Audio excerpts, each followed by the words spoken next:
Welcome back. So what will the next round of stimulus look like? President Trump telling Fox Business yesterday the next wave of relief could deliver more than the additional $1,200 floated by Democrats, but also brushing off any effort that would, quote, disincentivize work. Senate Majority Leader Mitch McConnell is vowing to abandon the unemployment expansion as part of the next round. Meanwhile, the House passed a $1.5 trillion infrastructure plan yesterday, which will likely fail in the Senate. Joining me right now to talk about all of that is Texas Congressman, House Energy and Commerce Committee member, along with medical doctor himself, Michael Burgess. Congressman, it's always a pleasure to see you. Thanks so much for being here. Absolutely. Good morning. Tell us about the conversation. Tell us about the conversation happening around another stimulus bill. When and how big? Well, as you know, the House and the Senate are in completely different places on this. Just like the House yesterday passed a transportation bill that will never go anywhere, they also passed another round of rescue or stimulus a few weeks ago, which was $3 trillion in its total price tag, which is also never going anywhere. But they also saw yesterday some signs from the Senate that they are perhaps coming to an agreement on placing some more dollars into the payroll protection plan. And you've heard the president speak favorably about an additional round of individual stimulus. I do think the extension of the bonus for unemployment is likely to expire at the end of July. What I'm hearing from more than one employer where I am is I can't get anybody to come back to work. So you've got an odd thing where you've got joblessness being high and employers who have jobs that are going unfilled. So clearly that's a situation, it's a mismatch, and that situation has to be rectified. Let me ask you, Congressman, yesterday we had on the co-CEOs of Standard Industries, which is a global building materials company, and they wrote an op-ed saying that the Congress should really consider doing a tax incentives for a home improvement. We're all spending all of our time in our homes. We are investing in our homes. Should there be a tax incentive for that?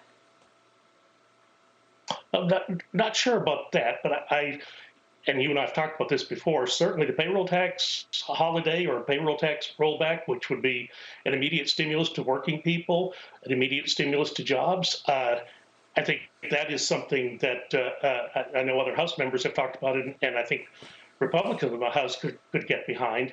As far as a targeted stimulus for home improvement, oh, sure, everyone could always improve. I probably make my home studio a little bit nicer, but I don't know that I've heard a lot of talk about that. It's an interesting concept.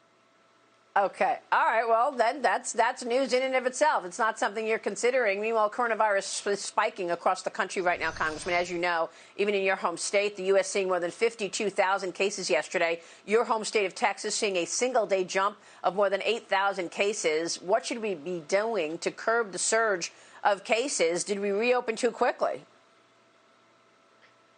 No, this is, of course, why you do a phased reopening, as Governor Abbott did here in Texas. And if you find parameters moving in the wrong direction, you dial it back, and that's what has happened. Now, controversial, to be sure. The people who have been told that they have to reduce their business activity are not happy about that, and they're pushing back, which is what you'd expect. And I will also tell you this, Maria, different parts of the state are very different. I am one county north of Dallas County, which, as you pointed out, did have record cases, but our hospital utilization here is about 50%, 55%, ICU 40%, ventilators 17%. So it's even just a few miles away from that city center, the crisis is somewhat muted. And it does seem to be a younger population that is getting ill. I don't know whether the virus has changed or it's the population stratification to a younger age demographic, but it doesn't seem to be as lethal. So there's that also. Make no mistake, it's a bad virus. No one should want to get it. No one should try to get it. We should wear masks. We should distance. We should wash our hands. Please don't go to work if you're sick. All of the things that we've been told still apply. Yeah, there were a lot of young people in the streets over the last month. That's all I'm going to say there in terms of protesting and in terms of looting. And I wonder how much that plays into this spike that we're seeing. Let me bring in Brian Bremberg real quick. Go ahead, Brian. Yeah, Congressman, just on this point of reopening and then closing again, it's a yo-yo for small businesses who are ramping up investments to get back at it, especially New York City restaurants getting ready to open, and then the mayor says, no, you can't do it.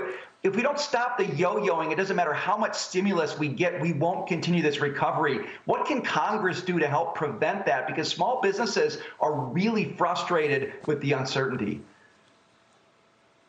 I don't know that Congress can fix that, but what will fix that, of course, is coming up with a reliable vaccine. And the work that is being done on that, of course, really is going at warp speed. I've never seen the collaboration between the public and private sector as we are seeing in the development of vaccine and viral countermeasures. But you're right, and the mandating of closures. Look, would I go to a bar right now, even in Texas, even in an area like mine that is relatively quiet? No. I wouldn't. I don't think it's a good idea. I think situations where you put yourself at risk, I think people get that, and certainly people that are in those higher risk stratification zones. And that just elongates the recession. A lot of people feel the way you do. Yeah, they're not going to go to crowded places. Congressman, it's good to see you this morning. Thank you, sir. Michael Burgess joining us there.